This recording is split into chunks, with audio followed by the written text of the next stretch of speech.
Hello everyone, welcome again to Agribaron 2 channel. For today's video, I'm going to show you how to withdraw your earnings in the Agribaron app. So stay tuned as I go on with our video. By the way guys, kung nakapag-subscribe ka sa ating channel, thank you so much. It is good kasi I will be giving every now and then updates sa ating Agribaron. So, paano ulit papasok sa ating loob ng app? I-click lamang ito, sa lower right portion ng ating screen. I-click upang makapasok. So, ayan na.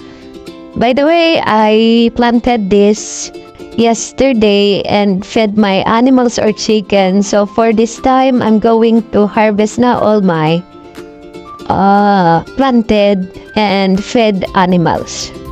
So ayun, kita nyo, hinugla ang ating mga meat. This time, mag-harvest ulit tayo before tayo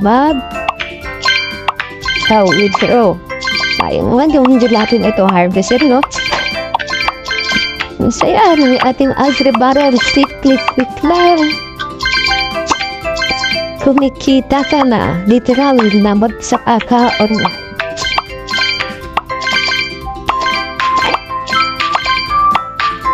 Ayan. Tapos na tayo sa ating mga planted pigs. This time sa mga chicken naman tayo. Click lang natin yung ating poultry. Ayun, wala ng oras. So, mangolekta ng fraps. Makakuha tayo ng 6 na eggs and 6 na feathers. Yun. Okay, so, diretso na sa ating backpack. This time, bumili tayo ng papakain sa kanila. So, we need 6. 1, 2, 3, 4. 6 kasi nga total of 6 yung chicken natin, and then pakainin sa isa. Ayun, so for our chicken tapos na. This time magtanim naman tayo sa ating mga live plot. So gamitin natin itong 60.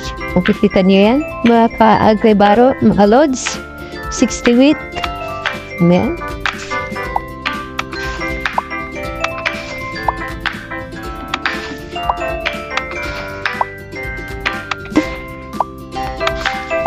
Ang saya. I encourage you guys na makilaro na rin. Nang sa gano'n kumikita pa yung may sideline kayo kumita online. Ang minimum lang natin na investment ay 500 pesos. For 530 pesos equivalent to 30 plots. And that at 53 plots, sorry. 3 plots pala yung atong 530 pesos. Pwede mo siyang i-upgrade itong ating lot. Click nyo lang, double click. Ayan. So nakikita nyo, from level 0 to level 2. If you have already sufficient coins, click lang ito, kulay blue. Nung sa ganon, ma-list or may-upgrade na natin ang ating lot.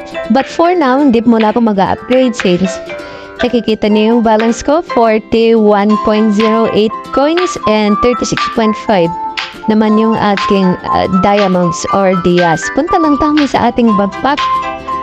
Yung ating mga na-harvest kanina and yesterday and some other time, i-convert lang natin siya. So, una, let's go sa ating feather. 6 na feather, pumunta sa processing dito sa lower right. Dito lang natin yan. And then, i-max lang natin. So, nauna na yung ating trickle. So, i-process na natin. So, yung 30 equivalent to 30 dias. Next, sa ating feather, i-process lang natin ulit. Pindutin yung max and i-process equivalent to 7.5. Ayan, may available pa ba na other 5 input dyan? I think wala na. let's move back sa ating backpack. Meron pa. Kaya may pa. So, 0.30. Next, yung itlog. May 30. Ano pa ba? Okay, so I think that's all, guys. So, at total, meron na tayong 71 golds and 47 diamonds. This time, i-convert na natin yung diamonds into gold. So, pinutin lamang yung 47. Diamond may plus sign dito. Pinutin natin yan.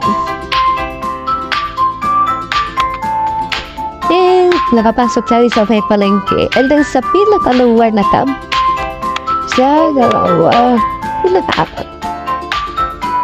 I-convert na natin yung diamond into coins. So, manual, wala siyang max. So, 47 diamonds is equivalent to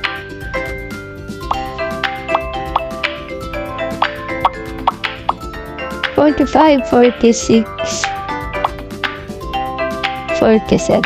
Tama ba? Ayan, 47 diamonds is equivalent to 45.59 coins.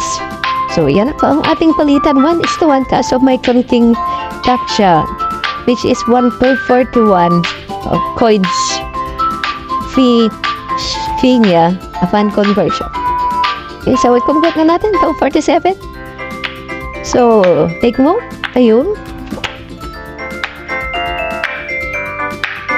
So, from 47, naging 0 na yung diamond natin and naidagdag siya sa ating coins. Total of 160.97 na yung ating coins. So, next, this time, punta na tayo sa withdrawal. So, paano ba? Titip natin yung back button sa ating upper right corner. And then, i-click itong pag-withdraw.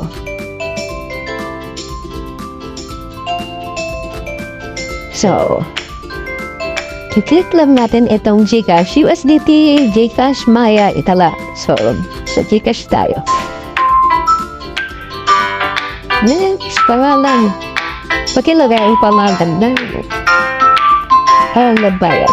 Or if you have record, pwede nga lang itong dito. Itong Shingsan, Gcash. Tanggap. So, ilagay ko lang yung aking pangalan. Sorry guys, but I have to notice for my privacy, okay?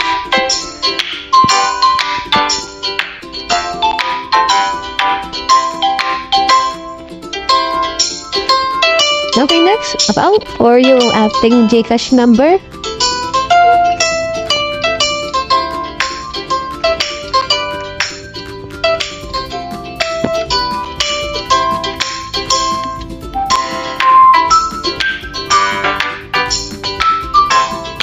And then, pagkatapos, magbuklod na. Okay, so, ilan ba yung ating i-withdraw? So, remember yung ating ruling sa pag-withdraw in a form of tens and at least 50 coins yung ating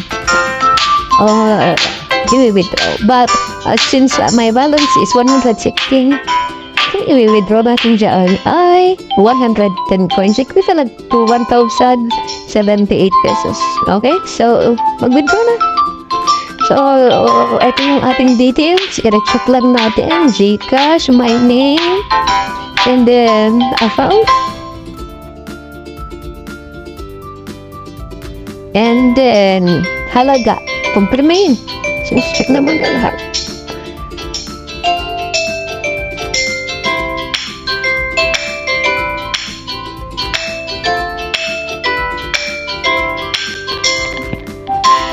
Ulitin natin.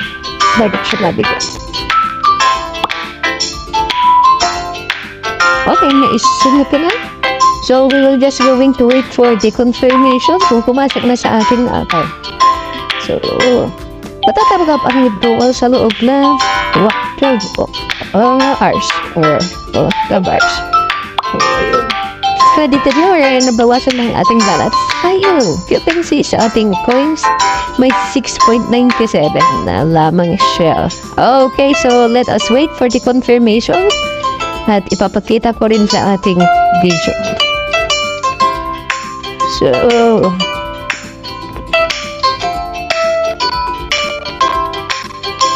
So, ayun guys, if you can see, may na-receive na tayong confirmation sa ating GCash. So, pumasok na siya within few minutes lang, hindi pa inabot ng oras. So, if you can see, credited na ang ating withdrawal amount. So, what are you waiting for?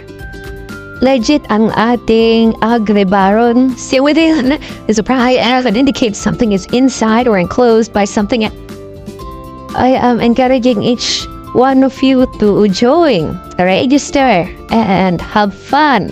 Learn and have fun in this Agribaron app. So I will place the description, the registration link on my description on this video. So check it out and register already. Again, this is Agribaron. If you want to join my team also, yung aking Telegram dyan, naka-indicate sa ating description. Just join and I will be assisting you doon na lang. So thank you so much for watching. Have a good day.